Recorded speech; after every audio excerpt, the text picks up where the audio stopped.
আম্মা জান ঘুমাইতে গেছেন, হঠাৎ বেদনা শুরু, ঘুম নাই, সারাটা রাত কান্নায় চলে গেল। খানার প্লেট নিয়ে বসছেন, খেতে পারে নাই, ব্যথা শুরু হয়ে গেছে। সারা দিন আম্মা জান কান্না করে কাটাইলেন। ও আল্লাহর বান্দা, আম্মা জানের কণ্ঠ বাহিরের কেউ শুনে না কখনো, কিন্তু প্রসব বেদনা যখন শুরু হয়ে গেল, আম্মা জানের চিৎকারের আওয়াজ, আশেপাশের মানুষ, বাড়িওয়ালারা ঘুমাইতে পারে না। মহিলা ঘরের মধ্যে কখনো কণ্ঠের আওয়াজ শুনি নাই, কিন্তু এখন চিল্লায় কেন রাত্র 12টার ভোরে?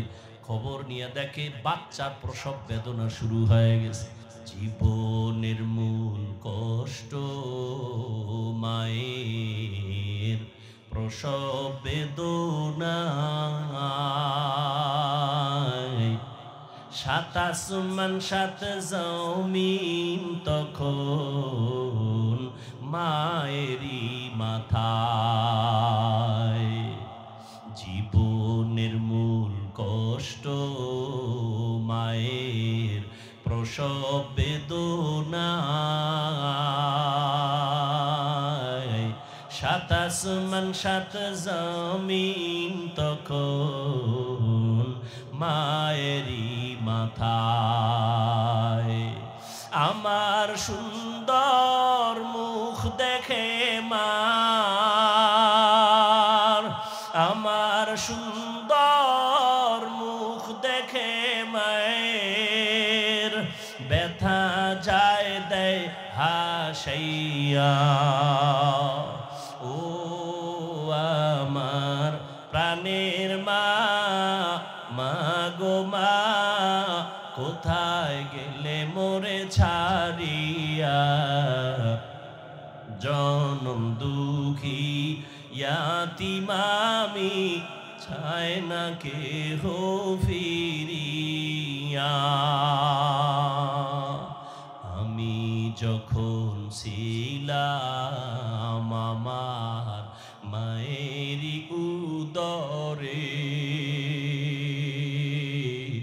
চলাফেরা করলেন যে মায় কত কষ্ট করে।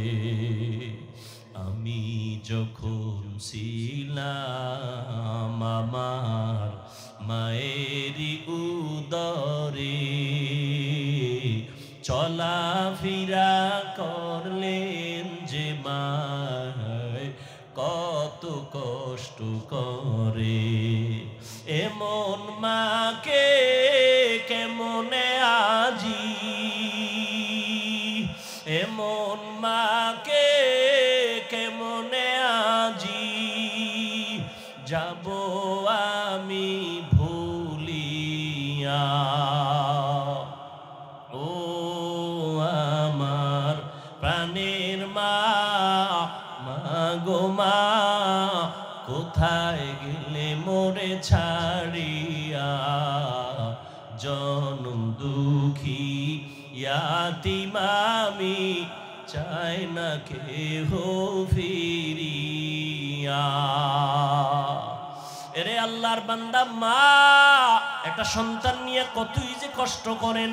স্বামীকে বুঝাইলেও জীবন ভর বুঝবে না রে বাবা, ওই বোঝা তো তোমার মাথায় কোনোদিন আসে না রে বাবা। আম্মা জান ঘুমাইতে গেছেন, হঠাৎ বেদনা শুরু, ঘুম নাই, সারাটা রাত কান্নায় চলে গেল। খানার প্লেট নিয়ে বসছেন, খেতে পারে নাই, ব্যথা শুরু হয়ে গেছে। সারা দিন আম্মা জান কান্না করে কাটাইলেন।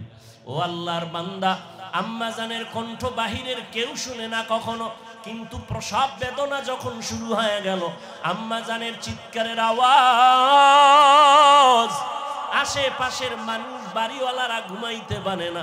মহিলা ঘরের মধ্যে কখনো কণ্ঠের আওয়াজ শুনি নাই, কিন্তু এখন চিল্লায় কেন রাত্র 12টার ভোরে? খবর নিয়ে দেখে বাচ্চার প্রসব বেদনা শুরু হয়ে গেছে।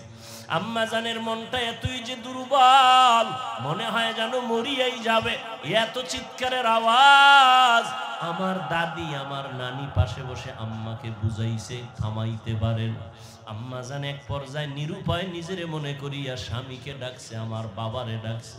আব্বাজানকে গোপনে ডাইকা আমার দাদি নানি রেখা চলে যাও, আমার স্বামীকে একটু কাছে আনো। আমার স্বামীকে কাছে আনলেন। আম্মা জান স্বামীর হাতটা ধইরা চোখের পানি ছেড়ে কাঁদে আর কয়, স্বামী আমি আপনার ঘরে সংসার করতে গিয়ে কত বেয়াদবি করেছি, আপনার যেইভাবে খেদমত করা দরকার আমি করতে পারি নাই, দয়া করে আপনি আমার দাবিটা ছেড়ে দেন, আমাকে মাফ করে দেন।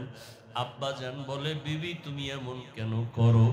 বলে, আমার মাথায় মনে হয় 7 আসমানের বোঝা চেপে আছে, আমার মনে হয় মরণ, আমি মরিয়া যাব, আর দুনিয়ার সূর্য বুঝি দেখতে পারবো না, প্রসব বেদনা সহ্য করতে পারি না রে স্বামী। বাবা সান্ত্বনা দিয়া কয়, ধৈর্য ধারণ করো, আমি আল্লাহর কাছে দোয়া করতেছি। দিনদার স্বামী গিয়া নামাজের মুসাল্লায় দাঁড়াইয়া একটা চিৎকার দিয়া কয়, রে মালিক কুদরতের ক্ষমতা জাহের করে দাও, আমার স্ত্রী মরণাপন্ন অবস্থায় বাচ্চা প্রসবের বেদনা সহ্য করতে পারে না রে আল্লাহ, কুদরতের সাথে তুমি আসান করে দাও। ও আল্লাহর বান্দারা, ওই প্রসব বেদনায় মা যতটা কান্না করেছেন, যতটা কষ্ট করেছেন, তুমি আমি সারা জিন্দেগির কামাই রুজি আর চামড়া খুলিয়াও যদি মাকে জুতা বানায় দেই, কোনদিন মায়ের ঋণ আদায় করা কোনো সম্ভব হবে না। ও আল্লাহর বান্দারা, আমার মায়ার নবী এই মায়ের সম্মান বজায় রেখেছেন, কন্যাদের উপরে যেন জুলুম না হয়। ওই আরবে বেঈমানেরা ঘুরে আর কয়, মুহাম্মদের কপাল খারাপ, কারণ ওর ছেলে নাই, ওর আছে কন্যা, মরিয়া গেলে ওর ইজ্জত আর বংশ কে রক্ষা করবে? নবীর মনে কষ্ট, আল্লাহ পাক সান্ত্বনা দিলেন, ইন্না আতাইনা কাল কাউসার, ও নবী আপনাকে কাউসার দান করছি, টেনশন নাই। নবী খুশি হইয়া জাতির সামনে চিল্লায় বলতেছেন, ও দুনিয়াওয়ালারা, আমি কেমন আল্লাহর প্রিয় বান্দা জাননি, অথচ আমার একটা ছেলেও নাই, আমি 4 কন্যার বাবা। তোমরা কন্যাদের উপরে জুলুম করবা না, এ নিমক হারাম, ও কুলাঙ্গা, ছেলে হইলে খুশি, মেয়ে হইলে কষ্ট পাও, কি লাভ? 10টা ছেলে যদি হয় আর বাবার ইজ্জত নষ্ট করে, এই ছেলের কোনো দরকারই নাই। একটা মেয়ে যদি পাও, আল্লাহর শুকর আদায় করিও, 10টা সন্তানের উপকার একটা মেয়ের দ্বারা আল্লাহ ব্যবস্থা করে দিবে। মেয়েরা বাবার জন্য যেই পাগল, হাজারো সন্তান বাবার জন্য ওই পাগল না, ওই মায়া অন্তরে রাখে না। যার কন্যা আছে সে ছাড়া বুঝানো যাবে না। মেয়েরা বাবার জন্য যে কত আসে, বাবা যদি একটু অসুস্থ হয়ে যায়, ছেলেরা বিরক্ত হয়, এত অসুস্থ হসপিটালে কে নিবে? কিন্তু মেয়ে যখন শুনে, খানা বন্ধ করে দেয়, পাগলের মতো দৌড়ায়। বাবার অসুস্থ খবর পাইয়া বলে, আমি আর ঘরে থাকবো না। বাবায় কই? বলে হসপিটালে। কয় দৌড়াও। ওই মেয়েটা বাবার কাছে যায়, বাবা এত কষ্ট পাইও না, কাঁদিও না। একটা মেয়ে বাবার জন্য এতটাই ফেদা, এতটাই মায়া মোহাব্বত নিয়ে চলে। একটা মেয়ে চায় তার কলিজাটা কাইটা বাবার জন্য দিয়া দিবে। ওই মেয়ে পাইয়া যারা খুশি না, তোমাদের কপাল বড় খারাপ। নবী বলেন, একটা কন্যা পাইছো, একটা জান্নাতের মালিক হয়ে গেছো। 2টা কন্যা পেয়েছো, 2টা জান্নাতের মালিক হয়ে গেছো। ফিকরে হাকা আমদ গদাই রুহেরা মারহামা মুদ ইদলে মজরুহেরা। যেই বান্দা মিষ্টি খায় না সে মজা বুঝে, যে দধি খায় না সে দধির মজা বুঝে না, যে কুমিল্লার রসমালাই খায় না সে কুমিল্লার রসমালাইয়ের মান বুঝবে না। যেই বান্দা মাওলার নামের জিকির করে না, ও জিকিরের মজা কখনো বুঝবে। আল্লাহর কসম, যত কঠিন থেকে কঠিন মুসিবতে আপনি পড়ে যান, আপনি সাথে সাথে আমার মাওলাকে স্মরণ করেন, লা ইলাহা ইল্লাল্লাহ, লা ইলাহা ইল্লাল্লাহ, লা ইলাহা ইল্লাল্লাহ, লা ইলাহা ইল্লাল্লাহ। আল্লাহ। অর্থ কি? ও আল্লাহ, আপনি ছাড়া আর কোনো আমার ইলাহ নাই, কোনো রাজ্জাক নাই, কোনো মাহবুদ নাই, কোনো মাশুক নাই, কোনো মাহবুব নাই। আপনি আমার একমাত্র মালিক। ইজ্জত দেওয়ার মালিক আপনি ছাড়া আমার কেউ নাই। সম্মান দেওয়ার মালিক আল্লাহ, আপনি ছাড়া কেউ নাই। রিজিক দেওয়ার মালিক আপনি ছাড়া আমার কেউ নাই। ও আল্লাহ, আমার সম্মান আপনি হেফাজত করেন, ইজ্জতের হেফাজত করেন, রিজিকের ব্যবস্থা করেন। ও আল্লাহ, মুসিবত থেকে হেফাজত করেন। এই নিয়তে জিকির করবেন, জিকির করবেন মোহব্বত লাগাইয়া। কোনো তাবিজ লাগবে না। এটাই হলো মুসিবত থেকে হেফাজতের বড় তাবিজ। ইমাম সাহেবরা তাবিজ লেখেন, আপনারা আবার রাগ করেন না। যাগো তাবিজ লাগবে এরা তো দরজায় গিয়ে সিরিয়াল দিবেই। ভাইরা আমার, কি কথা জানি বলতেছিলাম, গেছে, ভুলে গেছে আধা মিনিটে। ওলামায়ে কেরাম, আল্লাহ পাক রব্বুল আলামিন বলে, তাকায় দেখ, দুনিয়ার মানুষ কোটি টাকা কামাই করিও শান্তি নেই, তোরে ৫,০০০ টাকায় কেমন শান্তি দিছি জানোনি? মাসে মাসে ৫ লাখ টাকা কামাই করে, ঘরের মধ্যে খাওয়ার মতো পেটওয়ালা সংখ্যা আছে মাত্র কম। কারণ ওরা পেটওয়ালা খানার সংখ্যা কমাইছে, ট্যাবলেট খাইয়া সন্তান বাড়ায় না। আর তুই চাকরি করো, মসজিদে খেদমত করো, বেতন ১০,০০০, মাদ্রাসায় পড়ো ১০,০০০, ৫-৭ মাস বাকি, তোর ঘরে খানেওয়ালার সংখ্যাও বেশি না। কারণ আমরা তো ট্যাবলেট খাই না। আমরা তো রসুলের ওই হাদিসটা যেদিন শুনলাম, ওই বাড়ির মাইয়া বিয়া করবি যেই বংশে সন্তান বেশি হয়। কারণ কিয়ামতের ময়দানে আমি মুহাম্মদ অন্য নবীর উম্মতের তুলনায় আমি বেশি উম্মত নিয়ে গর্বের সাথে জান্নাতে যাব। ভাইরা আমার, কিন্তু কথা কেমনে বলি, বড় কঠিন। যারা স্লোগান দেয় ট্যাবলেট খাইয়া, ছেলে হোক মেয়ে হোক দুটার বেশি না, একটা হলে ভালো হয়, না হইলে আরো ভালো। এই ট্যাবলেটওয়ালারা বলো, ২০ বছর আগের তুলনায় বর্তমানে মানুষের সংখ্যা বাংলাদেশে কম না বেশি? ট্যাবলেট কই? তোমরা যে সন্তান বন্ধ করলা জন্ম নিয়ন্ত্রণ করিয়ে, কই কমাইতে তো পারলা না। কারণ কি? বান্দা চাইলে কিছুই হয় না, আমার আল্লাহ চাইলে সব হয়। আল্লাহ যা চাইবেন তাই হবে, বান্দা যা চাবে তা হবে না। তবে হ্যাঁ, বান্দা চাইলেও হবে যদি বান্দার চাওয়াটা আল্লাহর চাওয়ার সাথে মিলে যায়। ভাইরা আমার, আল্লাহ পাক চাইছেন মানুষ বাড়াবেন। এখন বেঈমানের কথা, কমাও কমাও, মানুষ কমাও কেন? দুইটা কথা, দুইটা স্লোগান কারা, মানুষ বেশি হলে থাকবে কই, খাবে কি? এই স্লোগান দুইটা। আল্লাহ কয়, দুটার চাবি আমার হাতে রাখছি। মানুষ কই থাকবে ব্যবস্থা আমি করব, মানুষ কি খাবে ব্যবস্থা আমি করব। মুরব্বীরা বলেন তো, ১% জায়গা বুঝেন না? মুরব্বীরা বলেন না কেন? কয় শতাংশ? ১% জায়গায় যেই পরিমাণ ধান হইতো ২০ বছর আগে, এখন কম না বেশি? বাড়াইছে সরকার। আপনার আব্বা কে বাড়াইছে? আগে 10টা পেয়ারা খাইলো, জিব্বায় টের পায় না কি খাইছি। আর এখন 1টা কেজি পেয়ারা একজনে খাওয়া যায় না। এই খানার বরকত কে দিছে? ওয়াতারযুকু মান তাশাউ বিগাইরি হিসাব। करता वकुल मी कुनी हर सुबह शाम मीरा सानद रिस्क तू अज़ला मकाम जुज़बा हक़ती ज़े मखा अज़ इंसुजा फज़ले उआ मस्ते दर जुमला जहा। রিজিক আগের তুলনায় বরকত বাড়ছে না? এখন কিন্তু খাওয়ার মানুষ নাই, খানা আছে অনেক, খাওয়ার মতো মানুষ নাই। 10 জনের খানা একজনে খাইতে পারতো, এই মানুষও ছিল না। এখন নাই, এখন নাই, কিন্তু কিলাকিলিটা আছে। খাইতে চায় বেশি, পারবে আধা কেজি, কিন্তু 1 কেজি নিয়ে টানাটানি। ডাক্তার বলছে মিষ্টি খাওয়া হারাম। হয়ে গেছে সবে বরাতে মিষ্টি আনতে মসজিদে, তবারক। এক পোটলা নিয়ে এক হাতে পকেটে নিয়ে আর এক হাত বাড়াইছে আর এক পোটলা নেওয়ার জন্য। আছে না নেই? একজনের পিছন দিয়ে তাকায় দেখে আমি একটাই ভাই না, ও একটা ভাই আর একটা লই টানে কেন, ও পিছনেরটা লই টান দিছে। টান যখন দিছে দুইজনের ভিতরে লাগছে ঝগড়া কিলেবিলি। শেষ পর্যন্ত একজনও আর খাইতে পারল না, খালি হাতে বাড়ি।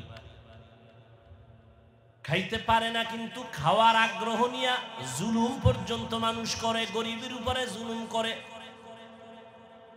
আল্লাহ বলেন দেখ রিজিকের চাবি আমার হাতে রাখলাম, এই চাবিটা দুনিয়ার কারো কাছে দেয় নাই আল্লাহ। যদি সরকারের হাতে দিতেন, দুনিয়ার কোনো কোটিপতির হাতে দিতেন, আমগো হুজুর গো কত আগে না খাওয়া মেরে ফেলতো, ঠিক না? কিন্তু আল্লাহ দেখছেন নি, মহামারী করোনা চোখে আঙ্গুল দিয়ে আল্লাহ দেখায় দিলেন, সারা দুনিয়াটা স্তব্ধ হয়ে গেল। চাকরি বন্ধ, ব্যবসা বন্ধ, স্কুল বন্ধ, কলেজ বন্ধ, ট্রেন বন্ধ, প্লেন বন্ধ, দোকান বন্ধ, সব বন্ধ হয়ে গেল। তাকায় দেখছো আল্লাহর কোরআনের একটা মাদ্রাসাও বন্ধ হয় নাই। হুজুর না খাইয়া মারা গেছে করোনার সময়, ভিক্ষা করছে কিছু দাও। আল্লাহ তাদের অল্প টাকা দেয় কিন্তু এর মধ্যে বরকত অনেক বেশি। বরকত বুঝেননি? একজনে 3 প্লেট খাইয়া কয় আরো কিছু দে থাকলে, আর একজনে 1 প্লেট দিয়া 4 জনে খাইয়াও কিছু থেকে যায়, পেটে খাওয়ার জায়গা নাই, ক্ষুধা নাই। এ হলো বরকতি খানা।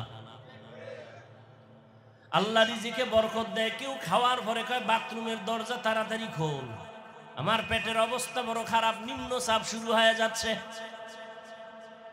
আর একজনে খায় দিব্যি আরামে ঘুমায়, কোনো টেনশন নাই, কোনো রোগ নাই, ডাক্তার নাই। আল্লাহ বলেন ওরে বান্দা তাকায় দেখ, আমার আল্লাহ বলেন আমি আলোটা কেমনে জ্বালাইছি দেখছুনি? করোনায় সব বন্ধ, কোরআনের আলো বন্ধ নাই, কোনো হুজুর না খায় মরে নাই। কেমন কুলাঙ্গার সন্তান, বাবায় করোনায় আক্রান্ত, ছেলেরা ট্রিপল মাস্ক লাগায়া বাবার কাছেও যায় না করোনা। এলাকার গরিবের টাকা দিয়ে কয় লাশটা বাইরে ফেলে রাস্তায়, টাকা পায় গরিবেরা বাবার লাশটা রাস্তায় ফেলে আসলো। সন্তানরা দরজা জানালা আটকায় দিল, জানালা খুলি একবারও তাকায় নাই বাবার লাশটা কি কুত্তায় খাইলো নাকি জানাজা হলো, আর দেখেই নেই। কি হইল? ওই করোনার সময় শত শত লাশ। ইতিহাস ভুলে যাইও না রে যুবক, ওই করোনার সময় শত শত লাশ। আমার দেশের কিছু পুলিশ ভাইরা আর অধিকাংশ টুপিওয়ালা ওলামায়ে কেরামরা এই করোনার লাশগুলো নিজের কাঁধে নিলেন, গোসল করাইলেন, কাফন পরাইলেন, দাফন পরাইলেন।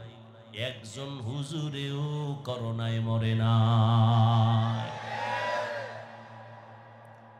আল্লাহ চোখে দেখায় দিলেন আঙ্গুল দিয়ে। এরপরও যারা দেখবে না কি আর করা, যে দেখবে না সে আমি হাফিজুর রহমানেরটা দেখবে তো পরের কথা, মক্কা মদিনার ইমামেরটা দেখবে দূরের কথা। স্বয়ং রাসূল যদি বয়ান করে এরপরও কপালে কালেমা আসবে না।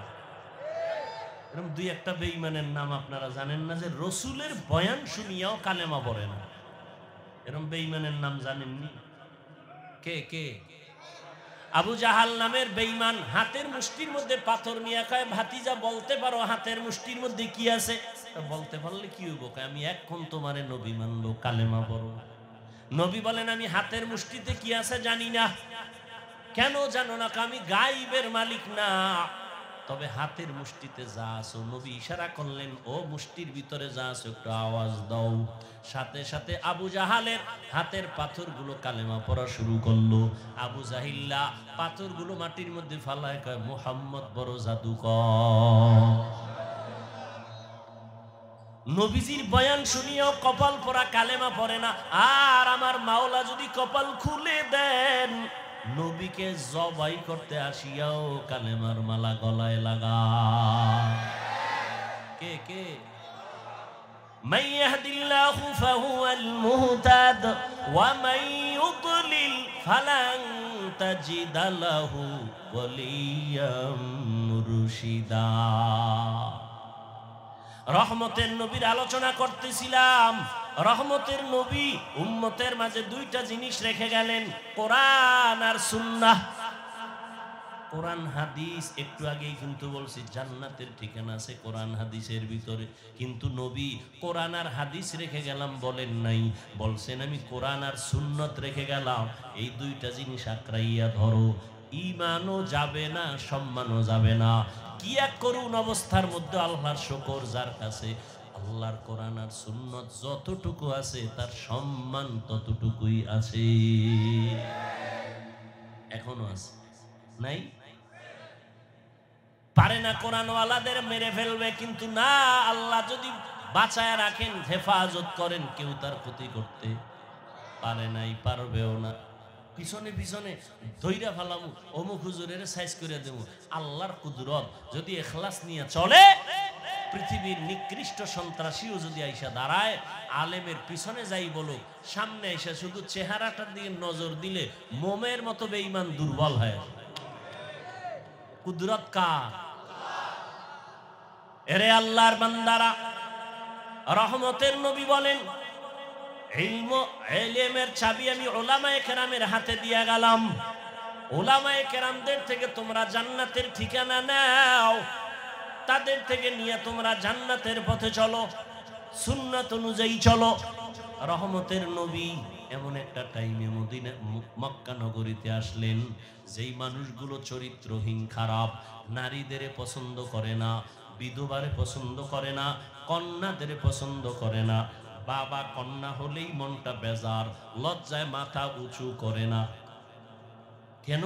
কন্যা হইছে, মানুষ খারাপ বলবে। বর্তমান ১৫০০ বছর পরেও কিছু কুলাঙ্গারের বাচ্চা এই জমিনে আছে, কন্যা হলে বউয়ের সাথে ঝগড়া করে, ছেলে হলো না কেন, মেয়ে হলো কেন? আছে না নাই? ছেলে মেয়ে কি স্ত্রী দেয়? যদি তাই মনে করো তো দোষ তো স্বামীর। স্ত্রী তো তোমার জিনিসটাকে বহন করে, কষ্ট করে, না খানা না ঘুম, কষ্ট করে তোমার জিনিসটাকে আমানতের সাথে রক্ষা করে, তাকে পুরস্কার দেওয়া উচিত, কথা ঠিক না? জীবনের মূল কষ্ট মায়ের প্রসব বেদনা, সাত আসমান সাত জমিন তখন মায়েরই মাথায়। জীবনের মূল কষ্ট মায়ের প্রসব বেদনা, সাত আসমান সাত জমিন তখন মায়েরই মাথায়। আমার সুন্দর মুখ দেখে মার, আমার সুন্দর মুখ দেখে মায়ের ব্যথা যায় দেয় হাসাইয়া। ও আমার প্রাণের মা, মা গো মা, কোথায় গেলে মোরে ছাড়িয়া, জনম দুঃখী ইয়াতীম আমি, চায় না কেহ ফিরিয়া। আমি যখন ছিলাম আমার মায়েরই উদরে, চলাফেরা করলেন যে মায় কত কষ্ট করে।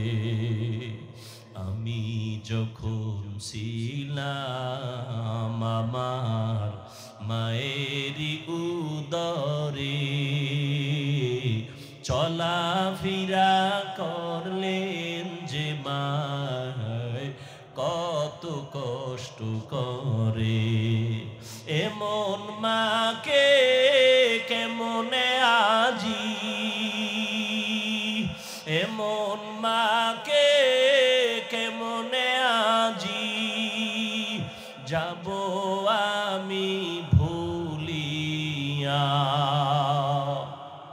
ও আমার প্রাণের মা, মা গো মা, কোথায় গেলে ঘরে ছাড়িয়া জনম দুঃখী ইয়াতীম আমি চাই না কেহ ফিরিয়া। এরে আল্লাহর বান্দা, মা একটা সন্তান নিয়ে কতই যে কষ্ট করেন, স্বামীকে বুঝাইলেও জীবন ভর বুঝবে না রে বাবা। ওই বোঝা তো তোমার মাথায় কোনো দিন আসে না রে বাবা। আম্মা জান ঘুমাইতে গেছেন, হঠাৎ বেদনা শুরু, ঘুম নাই, সারাটা রাত কান্নায় চলে গেল। খানার প্লেট নিয়ে বসছেন, খেতে পারে নাই, ব্যথা শুরু হয়ে গেছে। সারা দিন আম্মা জান কান্না করে কাটাইলেন। ও আল্লাহর বান্দা, আম্মা জানের কণ্ঠ বাহিরের কেউ শুনে না কখনো, কিন্তু প্রসব বেদনা যখন শুরু হয়ে গেল, আম্মা জানের চিৎকারের আওয়াজ, আশেপাশের মানুষ বাড়িওয়ালারা ঘুমাইতে পারে না। মহিলা ঘরের মধ্যে কখনো কণ্ঠের আওয়াজ শুনি নাই, কিন্তু এখন চিল্লায় কেন রাত্র 12টার ভোরে? খবর নিয়ে দেখে বাচ্চার প্রসব বেদনা শুরু হয়ে গেছে। আম্মা জানের মনটা এতই যে দুর্বল, মনে হয় যেন মরিয়াই যাবে, এত চিৎকারের আওয়াজ। আমার দাদি, আমার নানি পাশে বসে আম্মাকে বুঝাইছে, থামাইতে পারে না। আম্মা জান এক পর্যায়ে নিরুপায় নিজেরে মনে করিয়া স্বামীকে ডাকছে, আমার বাবারে ডাকছে। আব্বা জানকে গোপনে ডাইকা আমার দাদি নানি রেখা চলে যাও, আমার স্বামীকে একটু কাছে আনো। আমার স্বামীকে কাছে আনলেন। আম্মা জান স্বামীর হাতটা ধইরা চোখের পানি ছেড়ে কাঁদে আর কয়, স্বামী, আমি আপনার ঘরে সংসার করতে গিয়ে কত বেয়াদবি করেছি, আপনার যেইভাবে খেদমত করা দরকার আমি করতে পারি নাই, দয়া করে আপনি আমার দাবিটা ছেড়ে দেন, আমাকে মাফ করে দেন।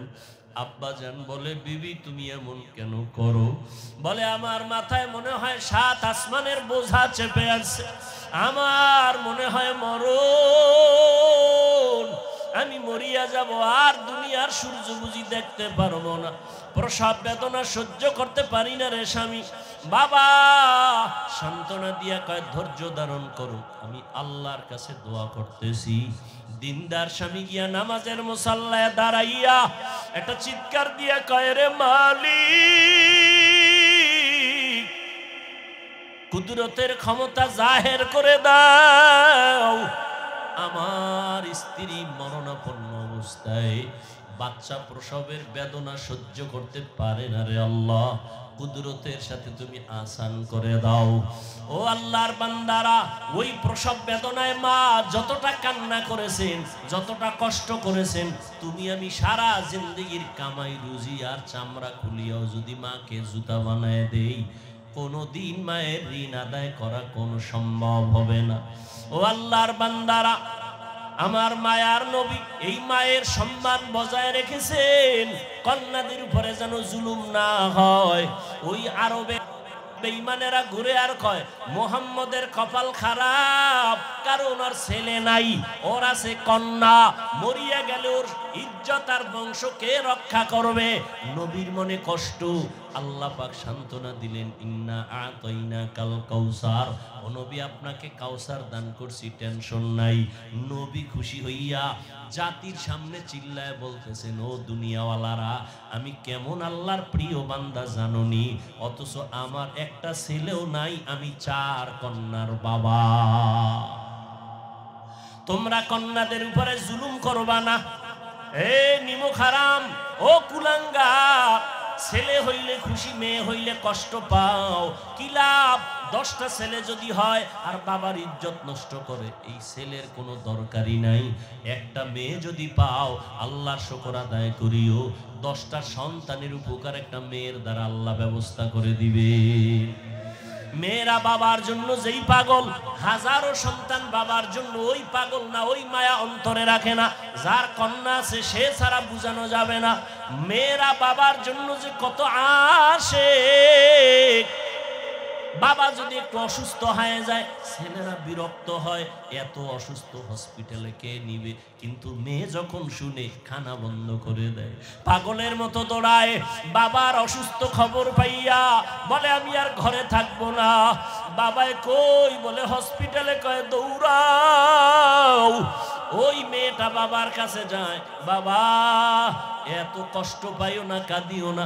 একটা মেয়ে বাবার জন্য এতটাই ফেদা, এতটাই মায়া মোহাব্বত নিয়ে চলে।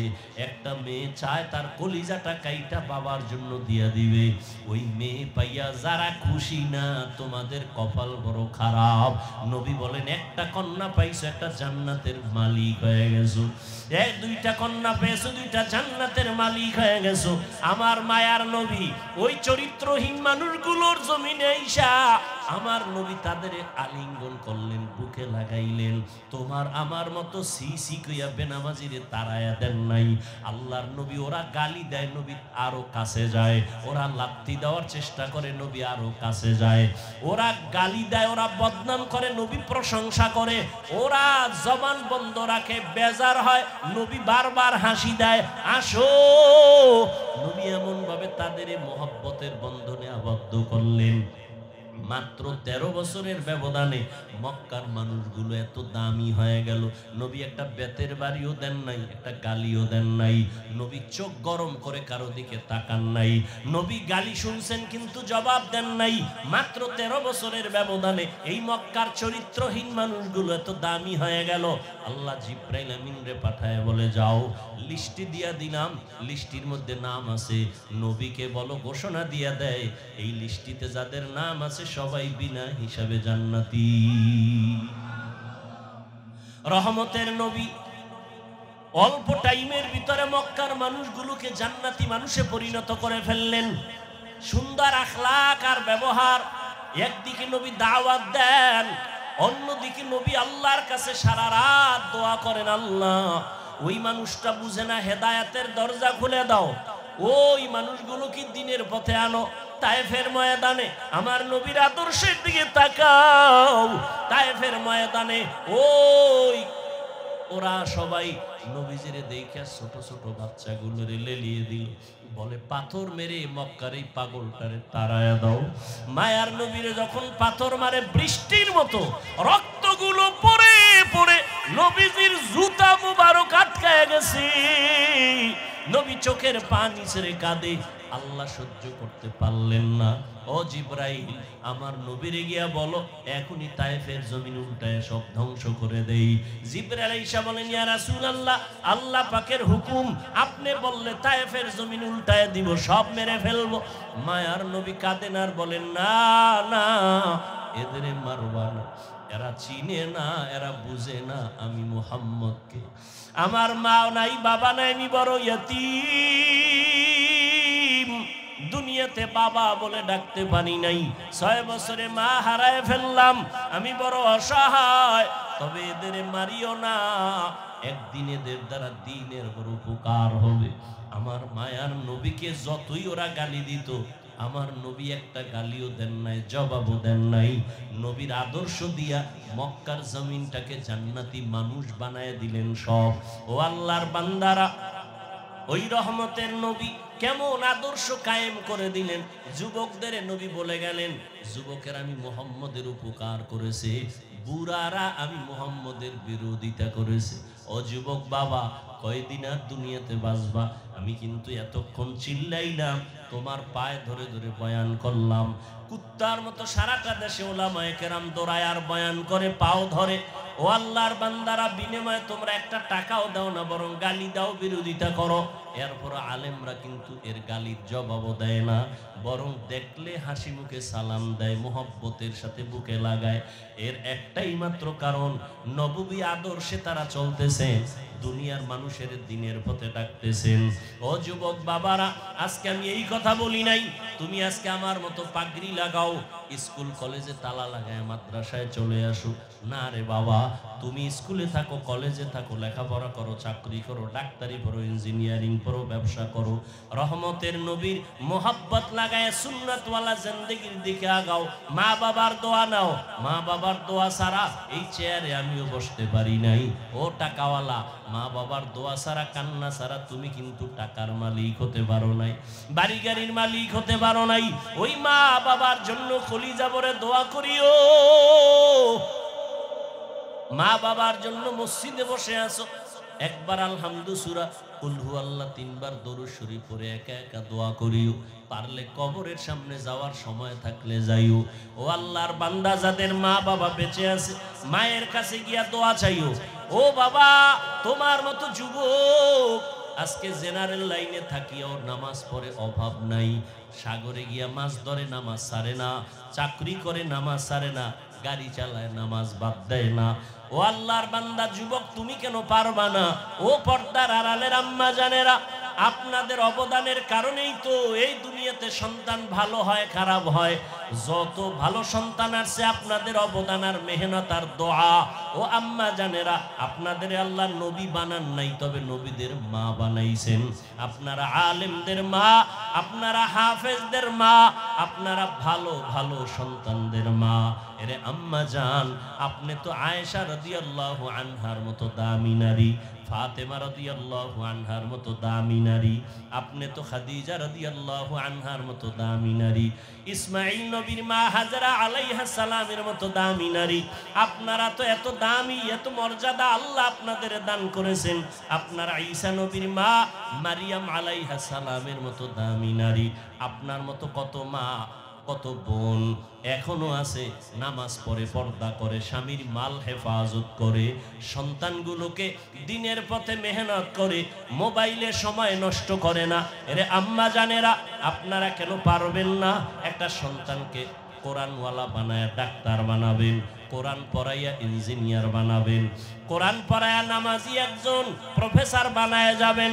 ওই সন্তান ডাক্তারি করলেও কোরআন পড়িয়া মা বাবার জন্য দোয়া করবে। এমন একটা আদর্শ সন্তান দুনিয়াতে রেখে যাবেন। ও সন্তানেরা, মা বাবার দোয়া নাও, বেঁচে থাকলে মায়ের কাছে যাও। মাকে যদি বলো, মা এই যুবকেরা দেখলাম কত তওবা করলো, কান্না করলো, আমার তওবার নিয়তি আসে না, কান্নাও আসে না, কারণটা কি? মনে হয় আল্লাহ আমার গুনার কারণে বেজার হয়ে গেছে, দিলটা পাথর হয়ে গেল, চোখে পানি নাই। মা, তুমি মাথায় হাত দিয়ে একটু দোয়া করে দাও। তুমি যদি দোয়া করো, আল্লাহ পাক কবুল করে আমাকে হয়তো রাস্তা খুলে দিবেন। মা যদি দোয়া করে দেয়, কপাল খুলে যাবে। ও আল্লাহর বান্দারা, এখনো যদি অন্তর তৈরি থাকে তওবার জন্য, পিছনে তো কম নামাজ ছাড়ো নাই, কম বেপরদায় চলো নাই, গুনাহ তো কম করো নাই। এখন আল্লাহর কাছে মনে মনে বলো, হে দয়ার মালিক, তুমি তো রিজিকের মালিক, তুমি আমার হায়াতের মালিক, তুমি তো আমার ইজ্জত দেয়ার মালিক। আজকে থেকে জীবনে যত গুনাহ করছি আর করব না, নামাজ ছাড়বো না, বেপরদায় চলবো না, দাড়ি কাটবো না, মুরব্বীদের কথা শুনবো, ওলামায়ে কেরামের পরামর্শ নিয়া নবীর তরিকায় চলবো, কোনোদিন মা বাবার সাথে বেয়াদবি করব না। খাঁটি অন্তরে যদি তওবা করো, আমার আল্লাহ দরজা খুলে তোমাকে কবুল করবেন, অন্তর তৈরি হবে। তবে এটাও সত্য কথা, আবু জাহালের মতো কিছু অন্তরওয়ালা দুনিয়াতে থাকবে, হাজারো বয়ানে দিল নরম হবে না, বয়ানের পরে বাইরে গিয়ে তারা বিরোধিতা করে গুনার পাল্লা ভারী করবে। আর ওমরের মেজাজওয়ালা যারা গুনার কথা স্মরণ করে চোখের পানি ছেড়ে তওবা করবে, ও আল্লাহ, জাহান্নামের আগুনের গরম সহ্য করতে পারবো না রে মালিক, সূর্যের গরম সহ্য করতে পারবো না, ও আল্লাহ তুমি মাফ করে দাও, দুনিয়া থেকেই আমি তওবা করে নিলাম। যদি আল্লাহর বান্দা তওবা করার খাঁটি নিয়ত থাকে, অন্তরে কোনো মুনাফিকি না থাকে, তওবার নিয়ত থাকলে দুটো হাত আমার আল্লাহকে দেখায় দাও। আয় আল্লাহ, আমাদের তওবা কবুল করে নেন, হাতগুলো কবুল করে নেন। আয় আল্লাহ, তওবার উপরে মজবুত হইয়া উলামায়ে কেরামের পরামর্শ নিয়া নবীজির সুন্নাত অনুযায়ী চলার তৌফিক দান করে দাও। মা বাবার দোয়া নিয়ে চলার তৌফিক দান করো। আয় আল্লাহ, আমাদের সবাইকে দ্বীনের খাদেম হিসেবে কবুল করে নাও, আমিন।